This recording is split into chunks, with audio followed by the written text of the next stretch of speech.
All right, hey guys, welcome to this week's League One Fun, Beautiful Game Network, and sponsored by Roughneck Scarves. Go ahead and check out roughneckscarves.com for all your scarving needs for pro, amateur, national team scarves, anything you'd like. This week it's a big week. It's a week before the first game, so we're doing our big, what I call Rank-a-Palooza.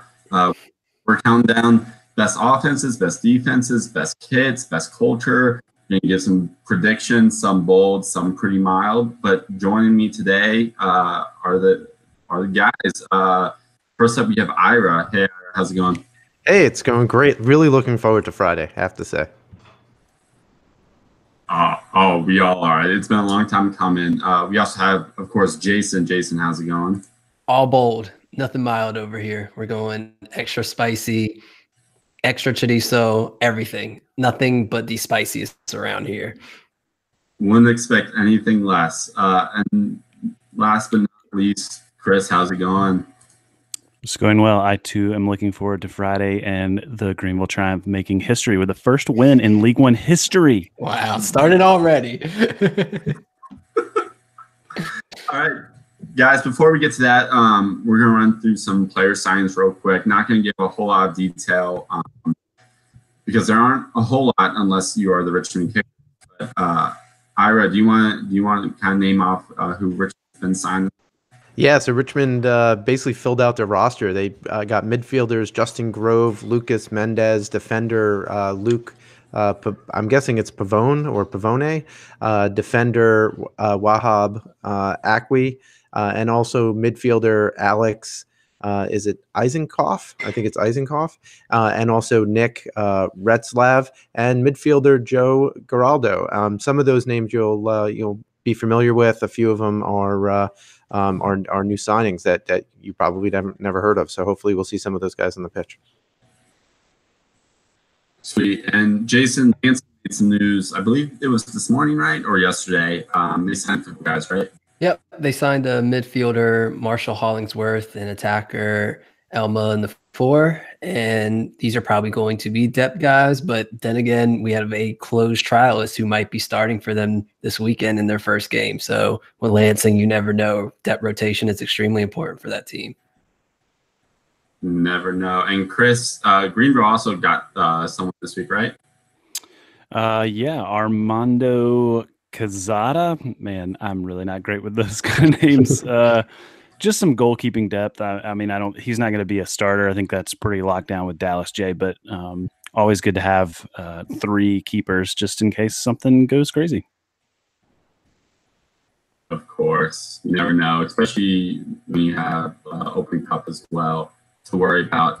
Rounding out the player signings, Toronto FC2 signed goalkeeper Jan Filin. I also believe this is a depth piece at goalkeeper, just kind of just like Greenville and Lansing filling out those bomb roster spots before the season starts. Also, before we get to our rankings, we also want to go through some news real quick. We mentioned it on our League One 101 show earlier this week, but YouTube was announced as the hosting site for all the games to be watched internationally. So for those of you in Canada and overseas, you'll be able to watch the games for free on YouTube, which is just like the USL Championship. So no surprise there. Jason, what effect do you think that'll have? Well, I mean, it's great. USL Championship does the same thing, more so for both players and coaches, for everybody across the board, really, right? So now international players, their families have easy accessibility to watch, their family members play. You have scouts who are easily able to pull up games, especially older games, right? Because they stay in the database for a while. I think a little over a couple months, I think. So they can go back, look at tape, and it's also a chance for agents to show their players, hey, look at this league, look at this quality. I want you to watch it. Is this something that you would be interested in? And then it allows them to have potential set up for a trial and for them to come over. So I think it's a win-win for everybody across the board. And it's just a testament that the league is trying to brand itself throughout the whole world. Oh yeah, good news all around. And then we also found out yesterday, Forward Madison announced a friendly. They had been teasing it for a while, but we found out that it's going to be Bundesliga side Hertha Berlin coming from overseas on May 24th to play Forward Madison in friendly. Just wanted, Ira, real quick, what are your thoughts on first the opponent and then also friendlies during the season? Yeah, I think the friendlies during the season is a little strange. Particularly how early it is. I'm surprised that Hertha is coming over here in May because that's like literally right when their season ends. So it'll be interesting to see if they bring their whole team and not instead of waiting to preseason. Like a lot of times you might see these games, but they end up being in in July or early August, right before their season ends, kind of as tune-ups. So this is kind of a maybe it's just a vacation for them and they think that Madison's going to be a rollover and it won't require a lot of, a lot of fitness. But I think it's a really weird time. I think it's great for Madison, just bringing in some European competition, particularly, top flight competition. But, also, are they going to get crushed? Is Berlin going to take it seriously? Or are they just going to, toy around with Madison? I think that there's a lot of questions. It'll be interesting to see what happens for sure. I think it'll, fill the stadium, I would hope. And, if nothing else, bring some attention to the team. Yeah, and that's the benefit of the affiliate, right? So they're playing Minnesota United, so it's probably easier to strike a deal to have that. But it's a good get for Berlin because when you look at that, I'm sure, and I haven't went back and looked, I doubt there's many huge teams that have come to play in that area. So if you can go and represent in that area, you might be able to create some fans, sell some merch, have some, start, especially with children, the start of some long-term fandom. So I think it's a smart move for them to tackle both of those markets and to really capture that whole area as opposed to just coming for one friendly and dipping. Do you have any thoughts on that? No, I mean, I know when I had talked to Doug Irwin of the Triumph last year when the team was first getting started, he said that they had already been contacted by some teams in Europe about coming to play friendly. So I think it's something that European teams look at as a benefit. One, they can have some off-season friendlies over in the U.S. That helps them get exposure to a fan base here in the States. It also helps draw players for them to, it's enticing for their players to say, hey, we're going to go to the States and travel around and see that country. I know that's a big draw for a lot of players. So I think it's a good move. I think it's a good stepping stone for the rest of the league. I think you'll start to see this more and more as the league continues to grow and as soccer continues to grow in the country. Oh yeah, sounds good. And then the last piece of news we've talked about before when it was originally announced, but today, this morning, South Georgia Tormenta FC broke ground on their new game complex. It's going to be a great facility, and they're going to have to get past this year and be in that stadium in 2020. But even more good news all around for the league. So now's where we get into the dirty dirt. Yeah, let's get into it. I'm ready. We went over the nitty gritty. We ate our salads. We're eating our little finger food appetizers. Let's eat. Let's get into the main part. So Jason, you were the one that helped compile all these rankings. It was the four of us. We rated each of the teams in the categories of best offense overall, best defense overall, best kits. And I don't know about you guys, but I took it as all the kits, goalkeepers included. We also talked about best culture and what we think the overall standings will be. So Jason, you want to go through some of those? Yeah, let's just go straight into it. So we started off with best offense, and this is a average based off of what we all said. So in order of what we all said, the number one offense that we believe this year is going to be Lansing Ignite. We believe that is going to be followed by Chattanooga, then North Texas, which I will get to in a second, Greenville coming in at number 4, Richmond, Tucson, forward all the way down there under Tucson, Tormenta, Toronto, and then Orlando. So first and foremost, let's get into it because somebody had North Texas as their number 1. So guys, what do we like about North Texas? Is this something that is it more wishful hoping that they're going to be this fun offense, or do you guys really see that, yes, this is going to be one of the best offenses in the league? Show yourself number one. I need to know who was the one that ranked them number one. Go ahead, Ira. What do you think? I think I wouldn't have had them number one. I had them number 2 or 3. I think I just think that they're going to score a lot of goals, right? They have young kids. Mark doesn't think so. And so I think they have a shot. I mean, I think they have a shot of scoring the most goals. It's completely possible. And also it depends on what you consider best offense as well. Like, is it just most goals, or is it going to be the prettiest soccer? Because that's the other thing. Like, North Texas has the potential, I think, to play some of the prettiest soccer and just try stuff. I mean, they don't have to win, right? Like, that's the thing about some of the 2 teams is it's not a requirement for them to win. It's a nice to do, but really they want to develop. They want to develop players for the first team. So I think they're really interesting. We always talk about, like, Pepe could be the Golden Boot. Did I skip ahead a little bit? No, he certainly could have the Golden Boot this year, right? Based on his preseason form. Mark, do you not agree with it? I'm seeing a lot of movement over there. I didn't have him. I think, if I remember correctly, and I don't remember all my rankings from last night, sadly, but I had him 4th, I think. Okay.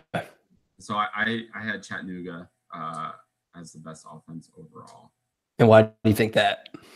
I just think it, at least for the offensive side of the ball, I think the experience that they have, having Doyle and Zaid, who I picked as being, I believe, the Golden Boot winner.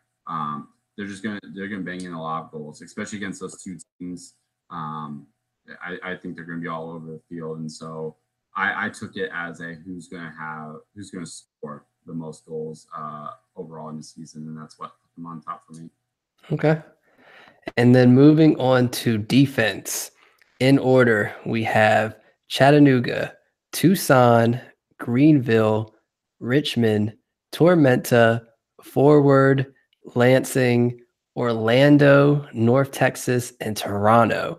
And so this time, Lansing up top with the best offense, but down below with the lower defense. And for me, I think it's depth.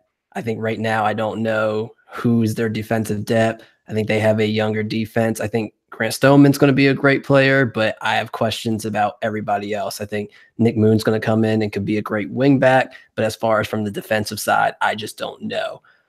So looking at that, Chris, what do you think about defense? Well, I'm trying not to be completely Homer biased here, but I really do. I did not have Greenville as highly on the offensive side, but I do think they are going to be very, very strong defensively. Mostly they have a lot of depth at the center back position. They have a lot of really strong guys with a lot of experience, especially at the USL Championship level. But to me, the real icing on the cake of the defensive backfield is the goalkeeper position, where they've got 3 goalkeepers with USL Championship experience. That is some solid depth there.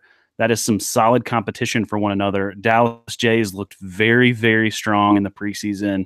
I don't think they're gonna let many goals in, even if they have some slip ups on the back line, just because the goalkeeping position is so strong in Greenville. But the back line is also real strong with the likes of Tyler Pollock, with Kevin Politz, with Evan Lee. You've got a lot of great skill back there, and local boy Cole Seiler, a Greenville upstate native. So.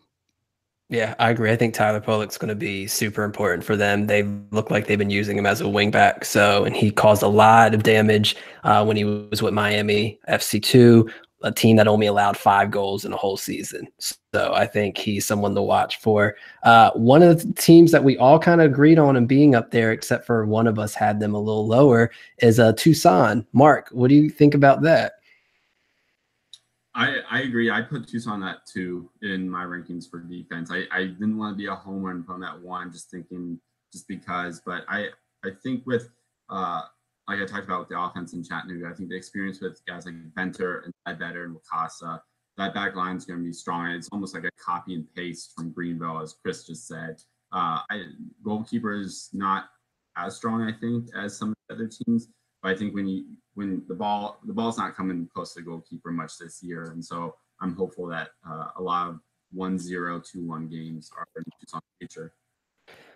I'm disappointed in you guys. One team that I thought would definitely be in the top 4, not all the way at 4 though, would be Richmond. Ira, please talk some sense into them and tell them why Richmond's going to be one of the best defenses in the league. Well, I think I might have had Richmond second or third because they have a ton of experience on their back line, right? You look at their back line and they're all, people with championship experience. It's one of the teams, I think them along with Chattanooga and Greenville are kind of made to win now. And, the defense is going to be so important to that.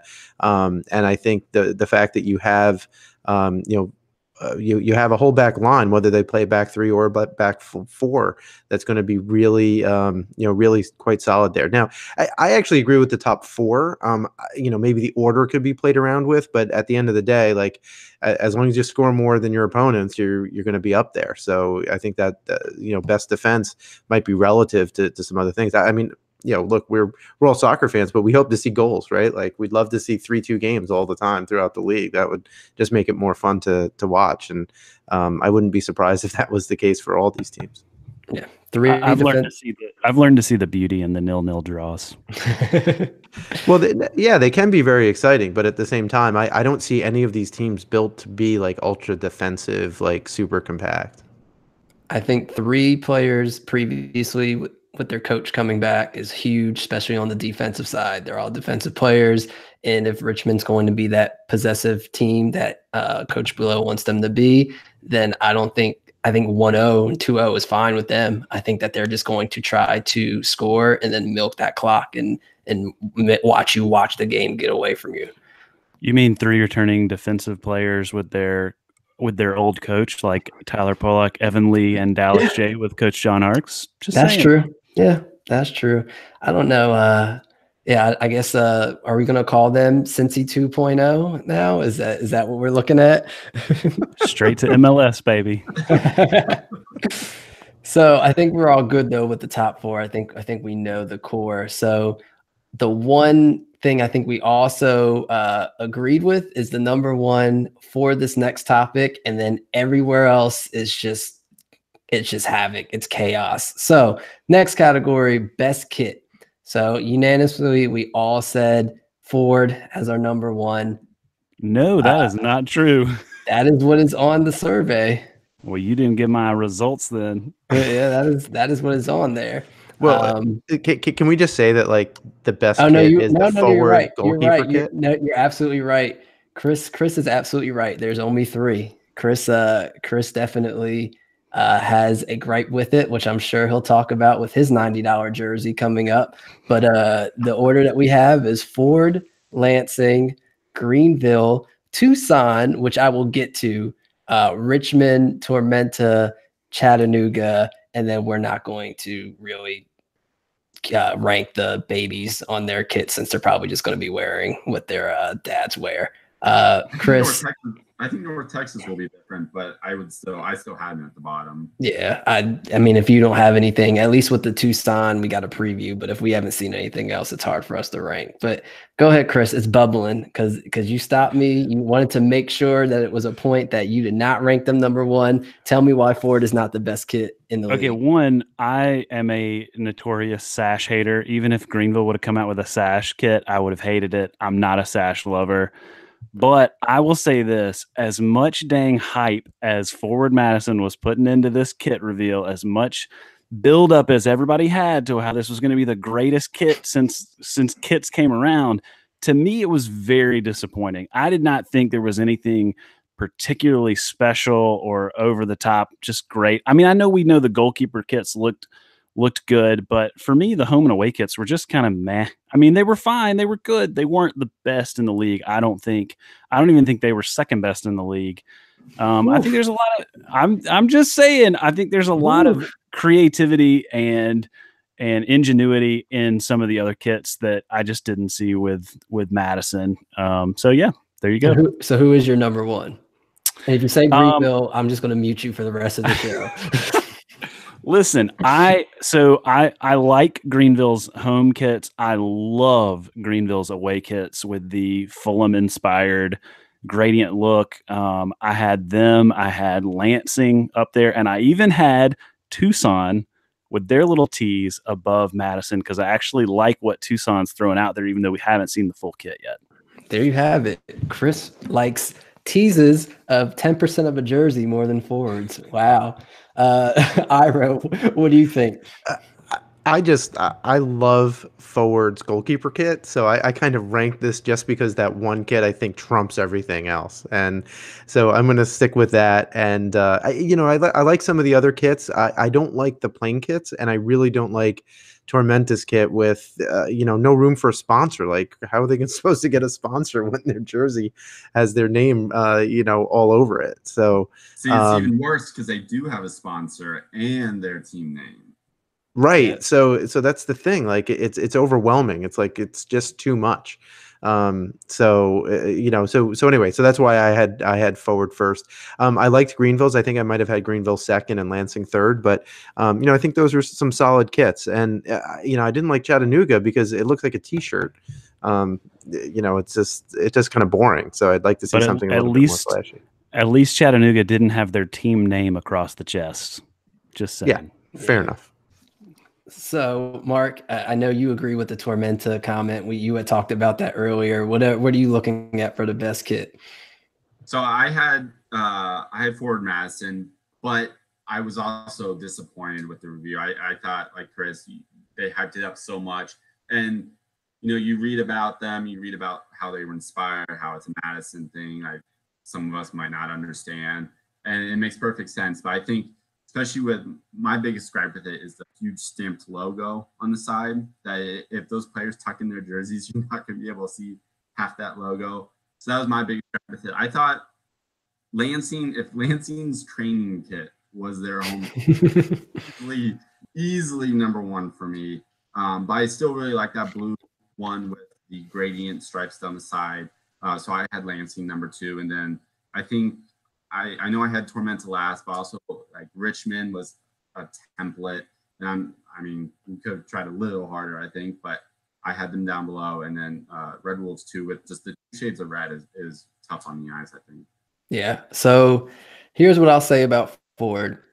I think with Ford's branding being so spot on and all the hype that they've been doing everything right, I looked at this jersey release as, okay, it has to be good. Right? Obviously it's hyped up. So in our minds, it's going to be the best thing we've ever seen, but I'm lowering the expectations. I just need them to deliver a good product. And I thought that's what they did. I think if Lansing would have just added the stripes from the training kit on the sleeves to the regular kit, best kit in the league, hand down. And I think that's my difference. If you look at the forward sleeves, they have a cool little ripple pattern, and they also have the Hummel arrows. So that's what it came down to for me. And so I don't fault Ford hyped themselves up, and that's part of their branding. But I do think that they delivered a pretty decent jersey for them to hype it up that much. Lansing was this close for me. And I think y'all are haters when it comes to that Richmond jersey, because I like that they kept it. They're a traditional club. They've had that look for years now. They changed the format of the white block. I like it. It's not too much. It's not too flashy. I like it. I'm sneaking that one as one of my dark horse favorites, and y'all are just straight haters. Didn't Chattanooga have a cool? Was it either a training kit or the kit that they wore during preseason that was like way nicer and better than the kit that they revealed? Yeah, and also wasn't $90, right? And that's another thing that I took into consideration with these kits, right? And you look at like Chattanooga has two colors on their kit. That's it.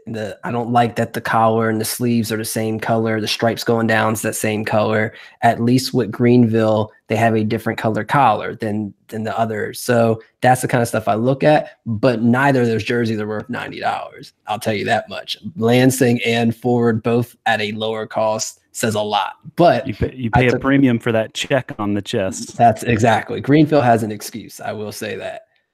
So now that you guys know who to at with your complaints, we'll move on to the best culture. And that is where I had in my notes that we had a unanimous one. And I jumped the gun with forward, and we had forward as unanimous best culture, which it's a team that other teams rightfully should hate. They've done everything right.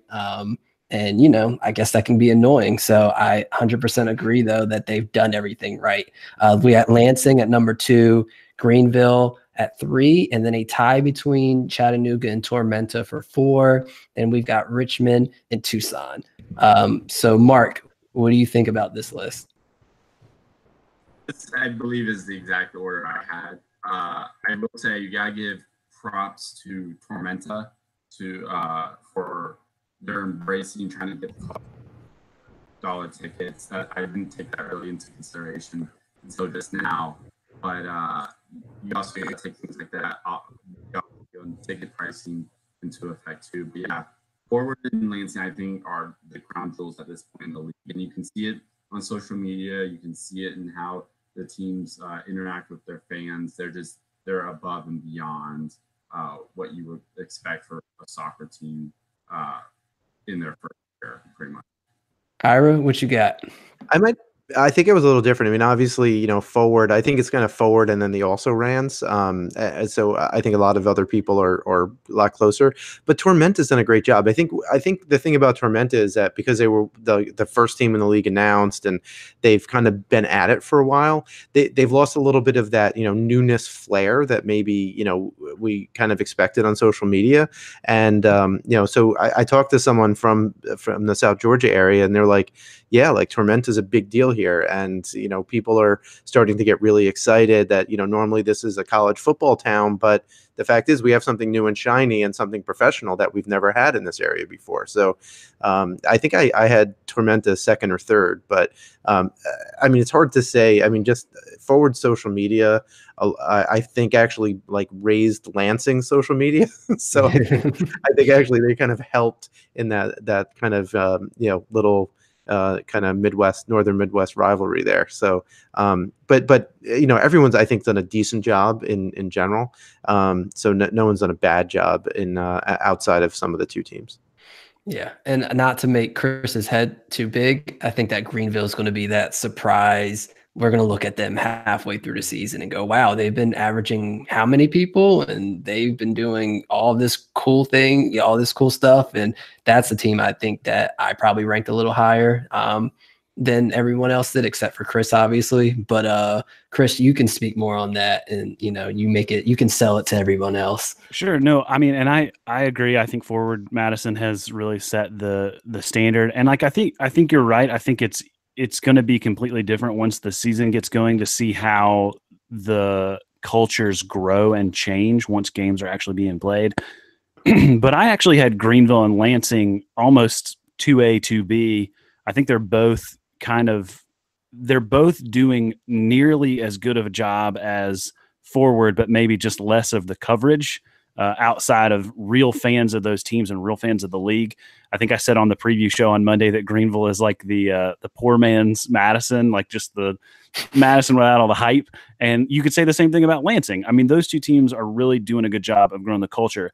I think Chattanooga also is a team that is in the midst of a lot of controversy, doing a lot of the right things to try and ingratiate themselves into the community, try to do some things to generate a fan base. And I think they've done a really good job. I got to say, I put Tormenta a lot lower than maybe some of you guys did for the sheer fact of this really ridiculous mascot world travels.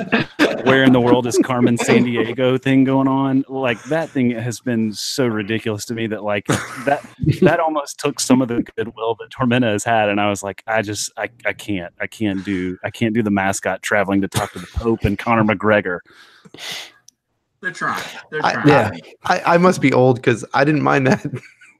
Yeah. It's for the kids. It's for the kids, And I think Tormenta's done a great job at bringing in a diverse crowd and, showcasing for students and family events and stuff. But I'm going to throw this question out there, and this might be somebody has a spicy take. If Forward does not produce on the field, are they still going to be as hyped as they are now by the end of the season? Who wants to take that? I think it depends on how they take their losses. Like if they take their losses as half Mingo, or just they end up, if they can kind of make fun of themselves for the losses. I think maybe they could. So I mean, you don't want to upset your fans, but if they keep losing close games and they're like almost there, and think of a funny way to do that, then I think that they could. Sure. I'll wait until we get into our bold predictions a little later before I give my full Madison take, but I do think it's interesting that a team that calls himself Forward doesn't have many. And I think it's gonna be an interesting thing to see how the fan base heats up if they're not scoring goals and they're losing games, but that it's not even fun to watch. So I'm not saying that's for sure how it's gonna be, but I'm concerned based on the roster that they have. Okay. And that brings us to our last category that we did our rankings for, which is the best team on the field. This is going to be the best overall team by the end of the year. So what we have, number 1, Lansing. Number 2, Greenville. We have a tie with Chattanooga and Forward. Then Richmond, Tucson, Tormenta, North Texas, TFC, and Orlando. And I would just like to say right now, y'all need to put some respect on Tormenta's name. I keep trying to tell y'all they are going to surprise you, but we'll go around and talk about it. So Ira, what do you feel about this list? How do you feel about it? Yeah, I mean, it's almost like we're going to get to this later, but it's who's going to be pretty, right? And I think the thing with Tormenta, because they have so many guys who are coming up from League Two that we don't quite know. It's hard to know, like, are they going to play a pretty style of soccer? Are they going to be able to score goals and kind of deal with the pressure of being a professional team for the first time? Whereas I think one of the things is that the teams that have some more experience on them wound up going a bit up toward the top, right? So that's why you have the Red Wolves, you have Lansing and Greenville up there, and Forward as well. Just people with experience are not going to be taken by the occasion, at least early in the season in particular. So yeah, I mean, I think those top 5 are probably about right. I mean, Tormenta could surprise, right? We don't have enough information yet. They're going to. I don't understand what you guys don't get. I keep telling you. Wait, hold on, because I can tell you this right now. There is at least one person on this panel that has Tormenta winning the league and put them at number 1, because that's where I put them. I think they're going to win this league this year. Yeah, no, Chris, let's go. Wow. Talk about it. Well, I just think here's the thing. I think that a lot of the teams we have ranked up there are going to do well. I think Lansing's going to be in the playoffs. I think Greenville's going to be in the playoffs. I don't think Forward Madison is going to be in the playoffs. I think Tucson and Tormenta are your other 2 playoff teams. And when I look at those teams, I think the problem that Greenville and Lansing are going to have, even if they finish towards the top of the table, is they're both brand new teams. And I think the fact that Tucson and Tormenta are bringing some continuity to the table is really going to help them in the long run, especially if they make it into the playoffs. Mark, 2 questions. Does that mean you were the one who ranked Tormenta 8th in the league? Second follow-up question, what is your problem? You're correct on the first question. And the second question, the answer is I agree with Ira. I think just the amount of players that came down from USL Championship, down from MLS, and even overseas compared to who Tormenta brought up from PDL, I think even with that continuity and knowing each other, I think they're going to be surpassed by other teams. And that's not to say I don't think they're going to be an especially bad team. They'll still be pretty good. Going to be a lot of teams above them that are just a little bit better. Okay. I will say, for me, I think that Lansing has the offensive power to blow this league apart. I think they have a ridiculous depth at the forward position. They have some talented midfielders. My fear is their defense. And if Lansing can go and put 2-3 goals in the first half and have teams chasing and don't have to worry about it, then this is going to be Lansing's league for everyone to catch up with. However, if they're giving up just as many goals as they're scoring, they're in trouble. So I'm really curious to see what that defensive depth looks like and how well that defense can compete when we are midway through the season.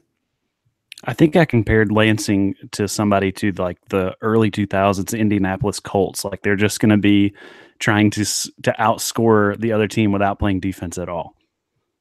Yeah. And we all did have them in our top 4, and that's the only team that we all had in the top 4. So we all, I think, have faith in Lansing's offense, and we all know their ceiling. We just wonder if they can reach it.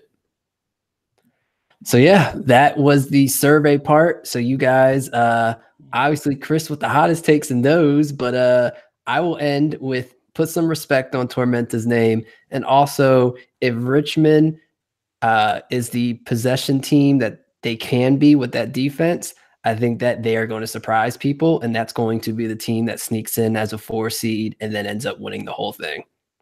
Experience matters. But we'll talk about that more, because let's talk about predictions. So I'm going to go around and bring up our prediction topics. Everyone had an answer. You guys got 30 seconds to sell me on why your answer is not wrong, even though it is. And we are going to start with the Golden Boot. So with the Golden Boot, Mark, let's start with you. You're first on the list. Tell me who you got and why. So I got Iman Zaid from Chattanooga winning the Golden Boot. I think mainly because I was going to pick someone from Lansing, but there's just so many guys from Lansing that are going to score. They're going to be split among 4 or 5 guys. And so I think they're going to score the most goals as a team, but you're not going to have one guy racing to the top. So I picked Zaid. Just his experience with Indy 11. And I think I picked Chattanooga as the best offense, and so I think a part of that is him scoring the most goals. Chris, you disagreed with that because your pick is on Lansing. That's right. Yeah. I mean, I get that point, and that was something that definitely came into consideration here, but I do think that Steve St. Duke is just going to be the one who, for Lansing, probably is going to be pulling the trigger most of the time. I think he's going to get the majority of the most goals on the team. And because they're going to score so much, I really do think he has a chance to, even in a very crowded attacking front line, I do think he has the ability to score enough that he can win the Gold Boot. And PKs matter. If he's going to be the PK taker, and he is somebody that's probably going to cause more fouls and PKs than anybody else in the league, that's going to rack up. He can probably get 6 or 7 goals just off of PKs alone. And I don't see why he wouldn't be, based on their roster. I don't see why he wouldn't be taking penalties. Yeah, and he has been this preseason. Now, Ira probably gives us the first. I mean, we said we were going to have bold predictions, right? Ira went full bold. Ira, what's going on with your Golden Boot choice? I went totally bold, and based on my bold prediction, I had to pick this guy as my Golden Boot winner, and that's Pepe from North Texas. You know, his form in preseason has been great. You know, he's a super young guy, and I don't see any reason why, if my bold prediction comes to be that this guy won't be just the goal scorer galore. And especially if he's out there and he stays healthy, so it'll be super exciting to see him. And even if he's not up there, I mean, even if he's in the top 5, I think that will just say something about who he is as a player and how that team plays. Yeah, I agree. I don't know as far as call-ups if that might affect anything from him, whether it's coming from national team or even Dallas if there's injury problems, but I do think that he's going to be an exciting player to watch. When I went ahead with my pick, I thought about him too, but I also thought there's a chance that he might be playing FC Dallas at the end of the year, even. Yeah, I mean, that's completely possible. I guess I was thinking, if this player was on the team for all 28 matches, then who would be there? So their best striker since Tesho Akindele. I think so. When I chose mine, I went a different route. I picked Daniel Jackson from Richmond. I think Richmond is going to have a lot of 1-0, 2-0 wins, and he's the guy, if they're going to be playing possession, that's going to be the one that's at the end of it. So if he's the one scoring their 1 goal per game or one of their 2 goals per game, I think that's just slowly going to add up. I don't think that they have as much offensive depth as everybody else does. We talked about Lansing's going to have multiple people scoring goals. Chattanooga has the potential of having multiple people scoring goals when you've got BD and other people. So I think that Daniel Jackson's a safe, like one of those, he scored another one. He scored another one. Kind of like what Dom Dwyer did back in the day, to where he just kept scoring because nobody else was really an offensive threat. So that's my bold prediction. Chris obviously disagrees with it. He looks disgusted. Daniel Jackson, your grandma's pick for Golden Boot this year. That's fine. I'll let that go because I'm gonna get you later. But one category we all agreed on, so I'm not gonna waste time going through it. There's only one person who didn't agree with us, and this is the wooden spoon category. We all had Orlando City B except for one person. So why don't we allow that person to tell us why they have faith in Orlando and not this other team that they chose? Oh, go ahead, Ira. You don't have to stare. It was you. Oh, you know what? I think Ira, I think he dipped out. I think his computer froze, or he dipped out and he didn't want to face the music. He's got the frozen picture there. Yeah, so we'll move on. We'll let him try to convince us why he's not crazy, even though we know he is with that kind of pick. We all had OCB and TFC2 as the last two teams, though, right? Yeah, I think TFC2 offensively will be fine. I just don't know about their defense. And I think a lot of it has to do with the mystery, like especially with Orlando. We've not seen any of these people play. They used their social media for the first time today in like a month, and it was probably because the league was like, hey, y'all got to at least post that it's opening weekend or something. Y'all got to participate. Ira's back. Make him defend himself. Ira, you should be ashamed of yourself. Why? Oh, I should be ashamed of myself because, well, I just think that OCB is going to play tough, and they're going to be, they're going to be scrappy. They're going to be really physical. So I think that they'll do better. Whereas TFC2, even though they have some good players and they have some people I like, and in fact, I even have like a dark horse out there in one of the following questions, I just don't know how they're going to play and if they're going to play cohesively. And whereas I can see OCB doing that. So you like the Gucci way, you just have as many fouls as possible. Don't allow a team to get the Don't let the other chemistry. team play, right? Yep. Like you can imagine OCB playing against Richmond and Richmond just getting totally frustrated that, every time someone touches the ball, their ankles are getting nipped at, right? Yeah. You know what? You're wrong, but I like that. I'll accept it. You're still wrong, but I'll accept it. But you can make up for it now as we talk about our dark horse team. So Ira, let's start with you. There's two of you guys who shared the same thing. So Ira, you chime in, and then Mark, you follow up. Yeah, I think Mark and I we both picked North Texas, and reason being that we think that they might be the most cohesive of kind of the second teams. I think I didn't pick Tucson because I had Tucson on the bubble of the playoffs, so I can't say that that's a dark horse. But I think some of the other two teams, if you picked any of them, they were going to be dark horses. They seem to be very cohesive. We know that they have a great academy. They only kind of bring players up that seem to be ready to play professionally. So I think that, and you look at their attack, and they're going to score a lot of goals. And so the question is, how good and cohesive can their defense be? And if it's just good enough, then they can maybe squeak into the playoffs. So you guys don't think that Tucson would be considered a dark horse, but Chris, you do. Talk about it. Well, I mean, I guess maybe my definition of dark horse is different because I do have Tucson in the playoffs. I think I consider a dark horse being a team that doesn't have a lot of hype surrounding them. It's not a team a lot of people are talking about competing to win the league or make the playoffs. And to me, actually, the team I listed and the team you listed, Jason, were the two teams I kind of had on that radar of these are two teams I think are going to be right there at the end with potential to win it all. And I think Tucson's that. I think the thing I love about Tucson is they are very strong defensively. And I think they have enough firepower to grit out some games, and maybe they're 1-0 draws or 1-0 wins or 1-1 draws. But I think it's going to be enough towards the end of the season that they make the playoffs. Yeah, I agree. And, since Ira, you want to talk about cohesiveness and you want to talk about chemistry, why don't we talk about Tormenta, a team that had so much chemistry? They didn't lose a game last year until the playoffs. What are y'all doing? I'm tired of this Tormenta. What happens when Tormenta goes 0-5 for the start of the season, Jason? And then your words, or I'm sorry? That means they'd lose to Greenville, so I'm good with it. Mark, what is this? In what league were they doing that in now?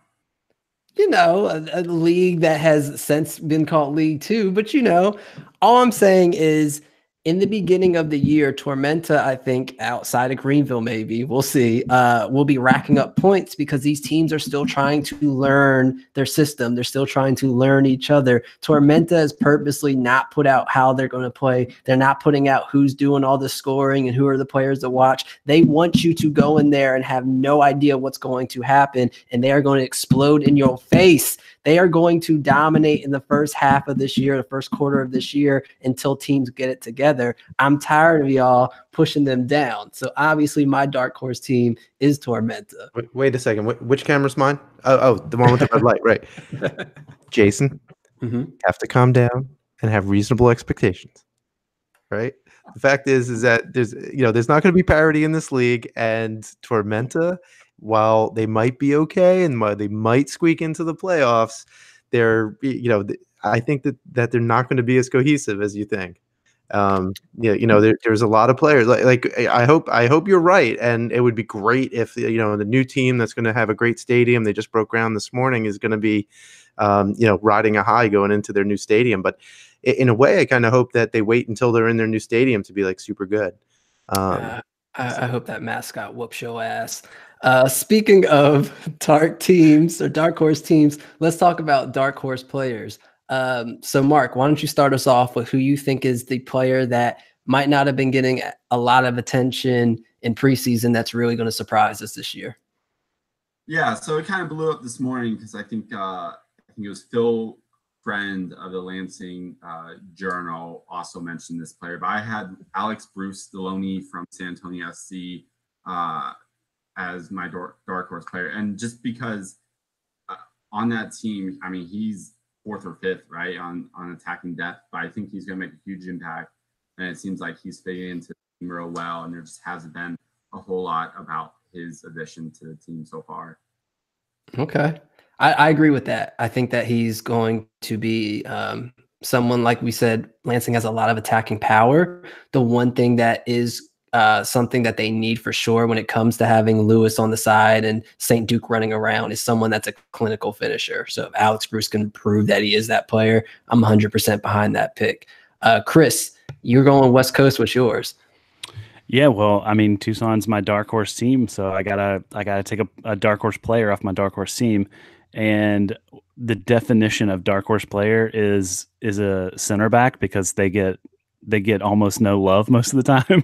So I'm going with my guy, former Atlanta United player Andrew Wheeler-Aminu, who I think is really going to be a solid player for Tucson. He's really going to anchor that back line. I know we've talked about it before on the show. I was actually surprised he came down to the League One level, but I don't think that says less about him. I think it actually says more about the league and the level of play that this league is gonna be at. One of the things I did, I wrote a preview article for the Greenville Triumph Tormenta game, and one of the things I talked about as a thing to watch in this first weekend is the level of play in League One going to be closer to the USL Championship level or USL League Two level? And I really think with some of these players like Andrew Wheeler-Aminu, I think you're going to see a lot of closer to that USL Championship level type league than you are more on a League Two level. Ira, I'm still trying to forgive you for your comment. I'm going to have a proposal for you later, but I will respect you for this because this is the darkest of the dark horses. Tell us about your pick. Yeah, so I took a kind of the same kind of approach as Chris did. I mean, I think, defenders don't usually get the love, and then when they really impress, you're like, hey, where did this guy come from? And that's Jesus West. TFC2, he's Panamanian under 20, so he will be away a little while at the U20 World Cup this year. But just having watched the footage of him for one of our previous shows, this kid is good, and it just straight up, it would not surprise me at all if he wasn't near the first team by the end of the season. Then I would expect him to get traded and be playing in the championship or somewhere else in MLS next year. He's that good, I think, and he's on loan as well, so he could get recalled to his team. I don't remember the team that he's from, but I think he's kind of trying out now for TFC. So, interesting outside back, good crossing, has a good shot, really speedy and pacey down the line.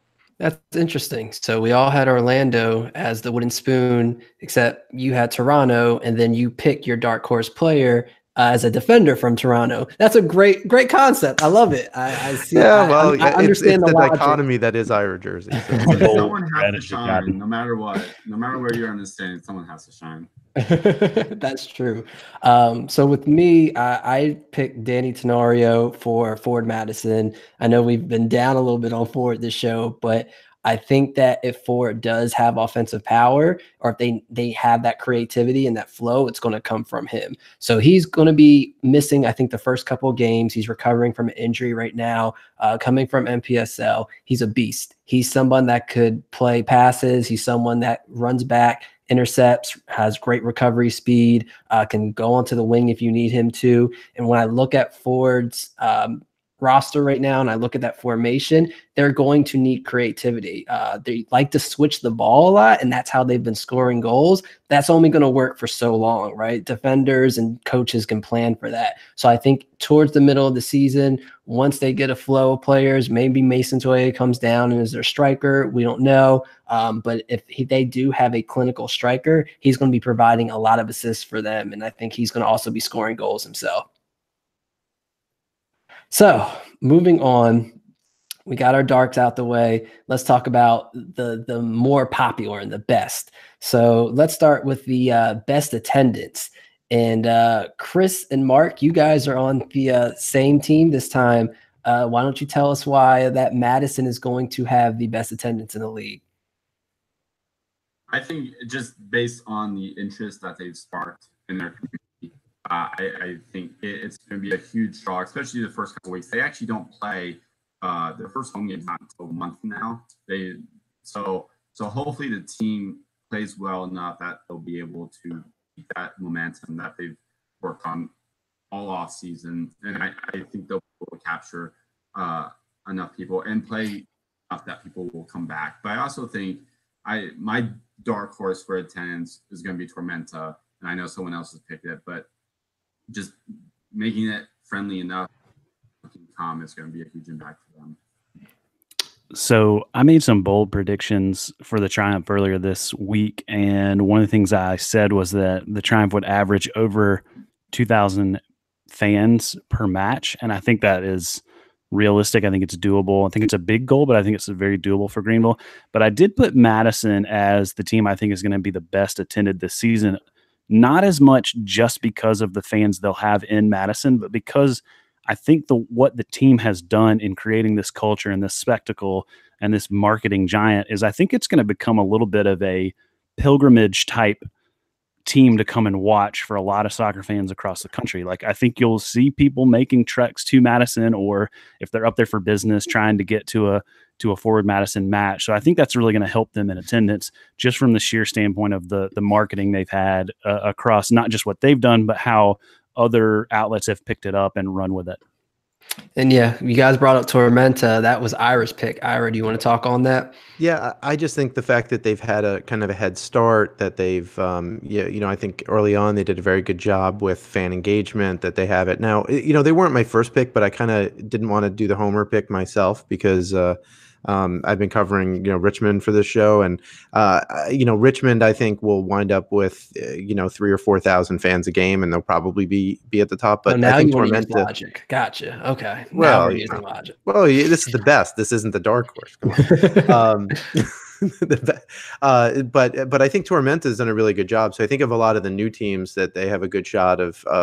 I hope all the teams, quite frankly, particularly the independent teams, that they all average 2,000 or 3,000 folks a game, and I think they can. It would not surprise me at all if you had a lot of sellouts in some of these markets, particularly as we get later in the season. So. An average attendance of 2,000 or 3,000 would not surprise me. And I think Tormenta will be in that conversation come the end of the season.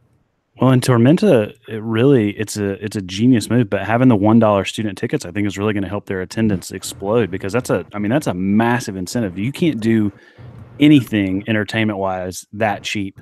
And so to say, hey, for $1, you can come and you can bring every kid in your neighborhood for $1 a piece to come and hang out and watch some soccer. That's going to really help them. I'm not sure there's anything else you can do for entertainment, period, in Statesboro. Go Panthers. But yeah, so my pick was Richmond. Look at their average attendance last year of 4,500, and they were the worst team pretty much in USL Championship. This is a new league, a new beginning, new management, new players, new coach. I think this is a new start for them. And I think that's something that when your team has been trash for so long, me personally as a Sixers fan, once the process started taking place, now look at the Sixers. They pretty much sell out every game. I think they are selling out every game. Now that you have this new opportunity, it brings fans in. It's a new beginning. It's new hope. So I think that that's going to carry them over. And because also, too, they have the biggest capacity of any stadium as well, right? So if they are good and it brings more people, they can be averaging 6,000, and it's going to be hard for other teams to even come close to that. So that's my pick for best attendance. And I think that it depends on the gameplay. It depends on how well they're doing to start. But I do think that that is a dedicated fan base and that we'll be seeing a good amount of attendance there. So speaking of the best, guys, the question that I proposed that everyone had the hardest time answering, MVP. So Chris, I'm going to start with you because you have the most interesting answer. And I like it. This is a bold prediction. So I want you to be bold. Give me the bold, give me the spicy. Well, listen, so here's the deal. Like I said, I picked my dark horse player off my dark horse team. So I'm picking my MVP off the team I think is going to win it all, which is Tormenta. Chris Hellman is the goal scorer there. He's going to be the guy that is putting him in the back of the net. But the player that's really driving a lot of the offense in the midfield is Ricardo Gomez. And so he's the guy that I think at the end of the season, you're going to look back and say, this guy is an MVP candidate. Now, I watched him play in Myrtle Beach a couple of years ago, and he's the real deal. He is the real deal. Now, he hasn't had a lot of USL championship experience or anything like that. He's really played at the League Two and college level, but I think he's a young guy with a ton of skill, and I think this is going to be a breakout season for him. And going from the most interesting pick to probably the most boring pick, Mark, why don't you tell us who your MVP prediction is? Hey, I struggled with this, and I'm pretty sure that my answer is going to change after their first, once we actually see these guys play. But yeah, I went with Steve St. Duke. I think he's got the best shout for double-digit goal and assist recording this season. And so I think just those production numbers and being that brightest star in Lansing's offense is going to get him the award. See, I agree with you, but I'm staying in Lansing, but I do have a fear that St. Duke's size is going to be his downfall. I think the physicality of some of these defenders, if they see, look, we're just going to bang him up, we're not going to allow him to get past us, we're not going to allow him to get started, that could be a problem for him. And he's also a player to where Lansing's constantly rotating, constantly changing their tactics. So if it's not working, he might get pushed out on the wing, and all of a sudden now he's not the facilitator anymore. So I stayed in Lansing and went with a player that I know is going to be a facilitator, and went with Xavier Gomez. And I think that he is going to be the one distributing a lot of these passes. He's going to be the one that can step up on late runs and score if he needs to. So I think that's where I'm staying. That's a person who has the MVP style from all different directions, right? And if he's the one that also sends in crosses, who knows, right? That's even more assists. So that's where I'm staying. And then I don't want to call it the most interesting pick because it's no pick at all. Ira did not answer our question when we sent it out. So Ira, do you want to come up with something on the fly now? So we can all laugh at you. I had eight or 10 different. I had 8 or 10 different people, but I was kind of going out to Mark's neck of the woods and thinking maybe Moishe Perez can be an interesting kind of outside MVP pick, especially if Tucson's going to make a run into the playoffs. Like if he's playing in the midfield there, he's a good passer and decent shot, and he kind of plays number 8, number 10. I think he could be interesting. My question about him is, he played in college, so he's not young, right? So he's not one of the guys from like a 2 team, but he's also untested. So I think, if we were to talk about a dark horse, like he was kind of on my list for dark horse players as well. So, I might make that bold prediction that you can make fun of at the end of the season by picking Moishe Perez. Yeah, I respect it. I think with what you, Chris, and I have done are picked players who have to be valuable for their team to have success. I think that's the point of having that MVP, right? Like if these players do not pan out well for their team, then their team is in a lot of trouble. Mark's the only one that went with the flashy guy that has the potential of scoring a bunch of goals and assists, which understandable. It's understandable, I hate when the MVP ends up being the Golden Boot. Like that person won the Golden Boot. Clearly they're important, but pick someone else who's the MVP.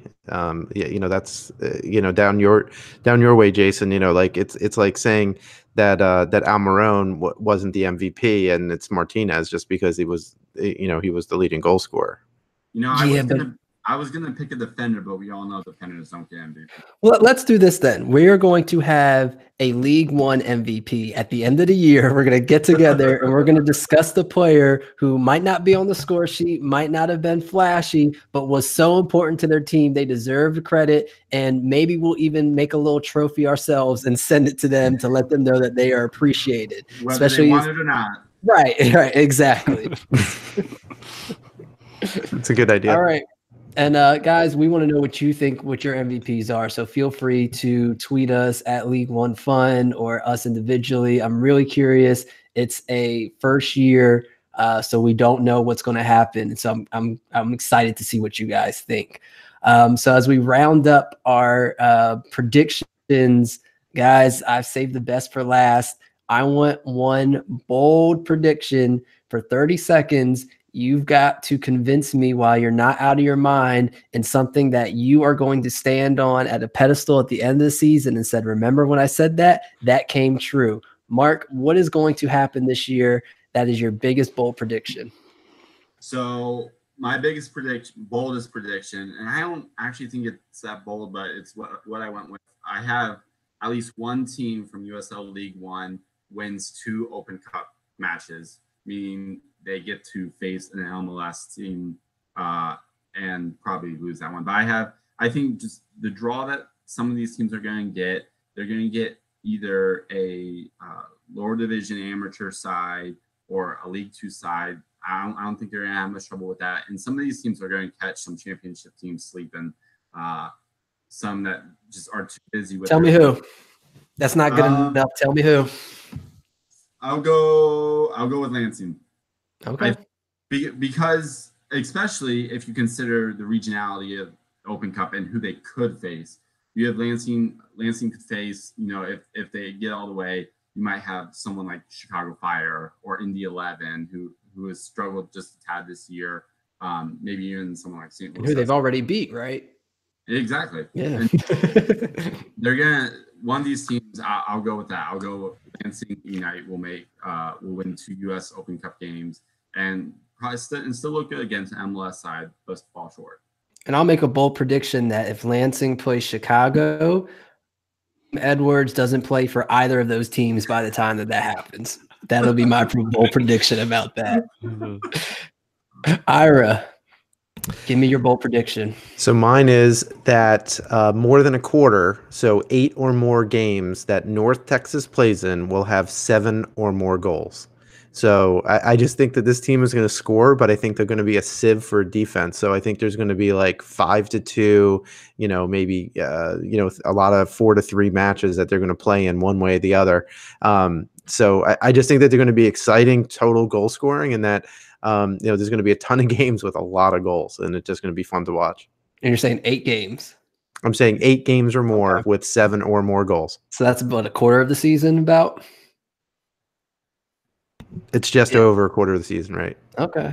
All right. That's pretty bold. I'll give you that. So I'm going to go ahead and do mine because I can't wait for Chris to have his. I'm going to say, and it's a little different than what I put in our notes because I'm feeling a little extra spicy. I think that 5 players this year are one and dones and move up to MLS.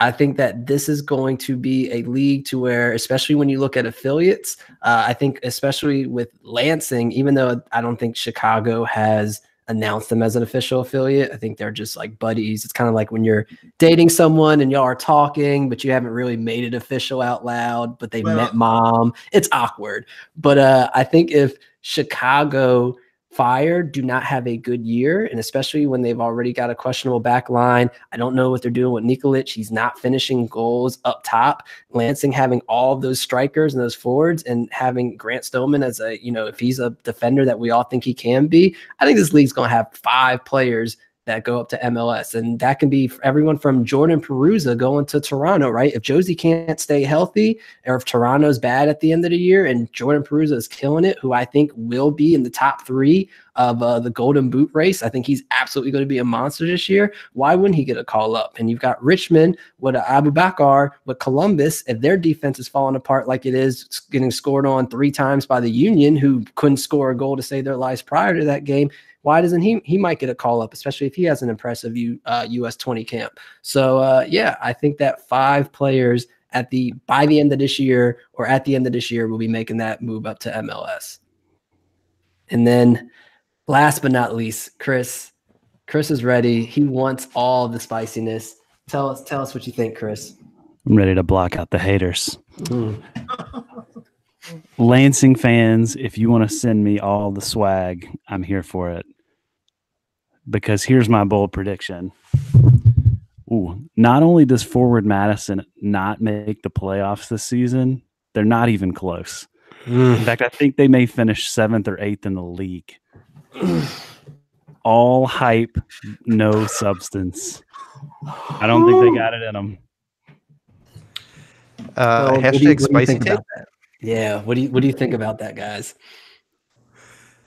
I think that's bold. I think Peter Wilt knows how to build a team, and that, will they make the playoffs? I'm not sure, but will they finish as low as 8th? I mean, so you basically have OCB and TFC2 below them, right? Is that affirmative? Yeah. All right. Speaking of playoffs, we had a question that came in from Weston Shelton. Love this question. He said we're going to be talking about it, but he wants to know, how do we want to see the playoffs look, and how do we think that they're going to finish? So I'll start out with my thing. I am questionable about if Ford's going to make the playoffs, but I do think that their affiliate with Minnesota United's going to help them. If they can get someone like Ormsberg or Toye to come down for half a season, then it might be enough. But I would love to see a first round Lansing #1, Ford #4 playoff match. Everyone has to go to Lansing to go see that. By that time, if the social media people are not ignoring each other because they're so sick of each other going back and forth by the end of the year, that's going to be the game to do it. At that point, you got to make like a supporters group trophy. You got to do something to celebrate that. I think that would be the most fun playoff game. And I think if that happened, I kind of think Lansing would win that, because I just don't trust Ford's defense right now. And I don't trust Lansing's either, but I trust Lansing's offense a lot more than I trust Ford's offense. So that's how I see the playoffs happening. And I think that championship game, you're going to have a team like Lansing, and I think it's going to have a surprise team like Richmond. I think that experience or Tormenta is really going to play a part, and they're going to be that team that sneaks in that 3rd spot and ultimately plays in the championship.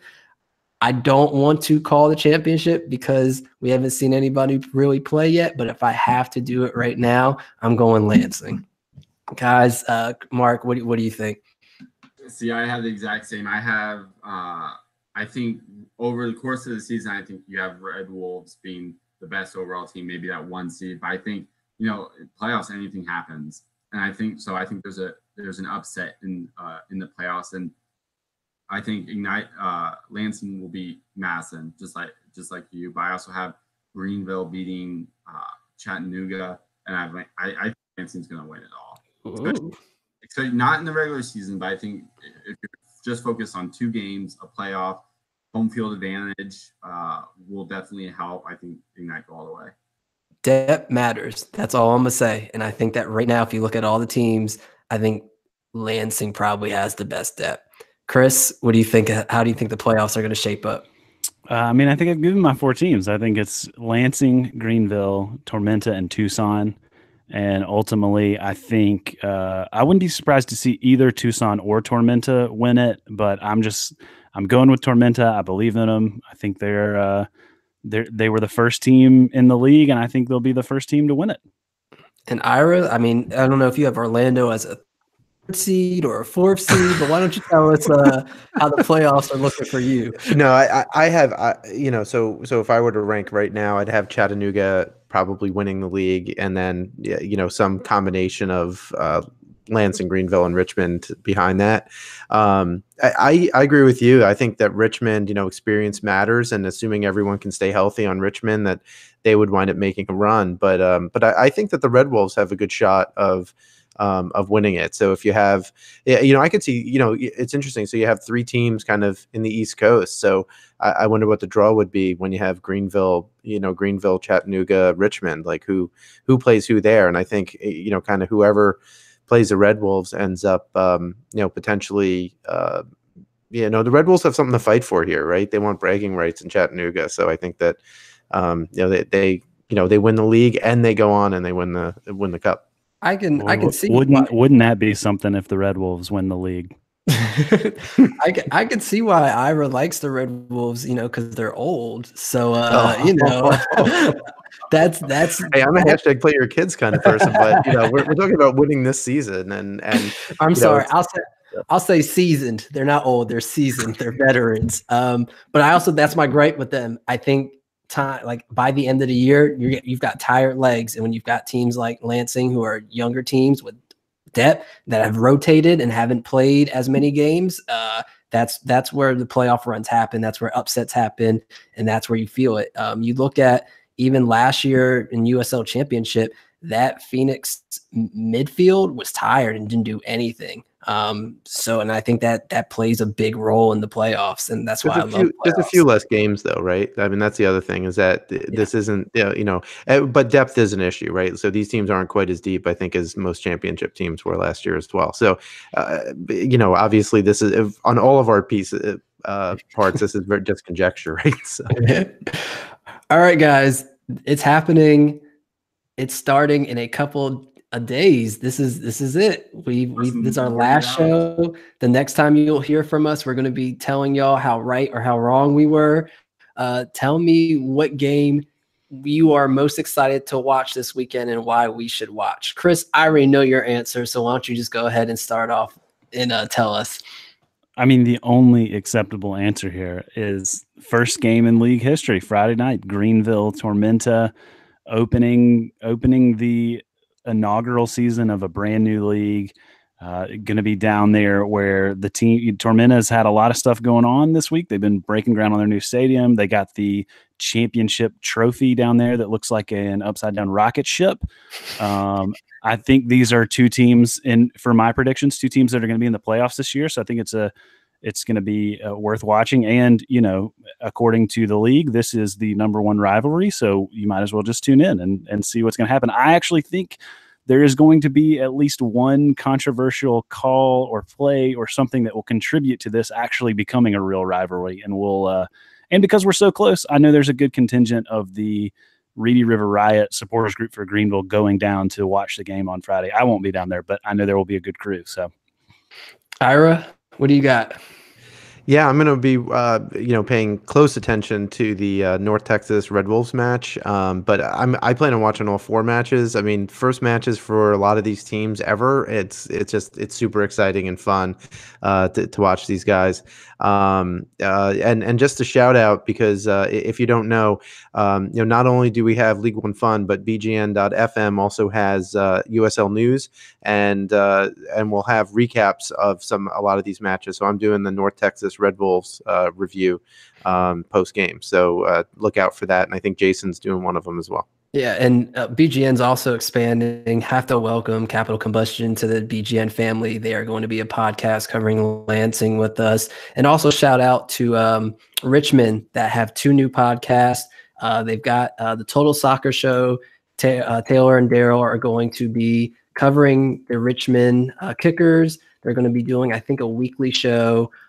So if you haven't heard of them, Total Soccer Show, great podcast. So look out for that. And also look for Richmond's new podcast, River City, which is going to be an in-depth look of their players, tactics, and reviews. So for me personally, since we're talking about it, I'm going to be looking at that Richmond-Lansing game, because I think that Richmond is going to be, trying to be a possession team, against probably the most aggressive, high pressing team in the league. So there's no better way to test if you're going to be able to possess and play from the back than when you have these speedy young kids flying at you constantly for 90 minutes. So I'm going to be looking into that because I wonder if the Richmond tactics aren't working for the first couple of games. Do they switch it up? Do they say, hey, we're not going to play out the back anymore. We're going to try something different. So yeah, I'm excited to see that one. And Mark, what about you? I have North Texas, Chattanooga. Mainly, it's probably the only game I'm going to be able to watch live, but also immediately to start the season, you're getting a clash of the old team, the seasoned team, and the youngsters. And I don't want to take too much away from just this first game, but we're going to see. We've been hyping North Texas up a lot lately, and so we're going to see can they compete from the start. And Chattanooga is their strategy of experienced older players going to help them from the start as well. One thing I will say about Chattanooga late in the season is that they play Orlando and Toronto twice, I believe, in the last month. So that's going to be something to watch for them to maybe sneak in. We'll see though. Because like you said, they're playing kids. So they might be able to keep up now. Let's see if they'll be able to keep up at the end of the season when they need it the most. Guys, thank you for tuning in. If you have not, we had a bonus podcast this week. This might be the first time you're listening to us. If you are interested in the league, we went through, talked about all 10 teams, gave you the basic format of it, the whole 2019 season guide, 40 minutes. Listen to it on your way to work, and you're going to be a professional just like us. And by professional, I mean be wrong about everything. So guys, let us know where we can find you. Chris? I'm not giving out my personal Twitter handle after this episode. No, seriously, you can follow most of the soccer stuff I do at YTSS Podcast and over at gvlsoccer.com. But my personal account's Youth Guy Cash, but I don't put anything on there soccer related. Wow, Please look at him. Man, I have a brand new baby. Please don't come for me. Ira. I can be found on Twitter at Ira Jersey. And Mark. You can find me at Miracles and then also at Firebird site where we'll be having some FC Tucson coverage thanks to Steven Hernandez. Yeah, and you guys can find me at Home Sweet Soccer. I will be just as loud and wrong as I have been tonight and will be proud of it. So special thank you to the Beautiful Game Network for hosting us, and a special thank you to our sponsor, Roughneck Scarves, the official scarf supplier of MLS, USL, and US Soccer. Make sure you get a custom scarf for your group or team at roughneckscarves.com. We will see you guys in a couple of days, and we will know who's looking good and who's in trouble early. Thanks for tuning in.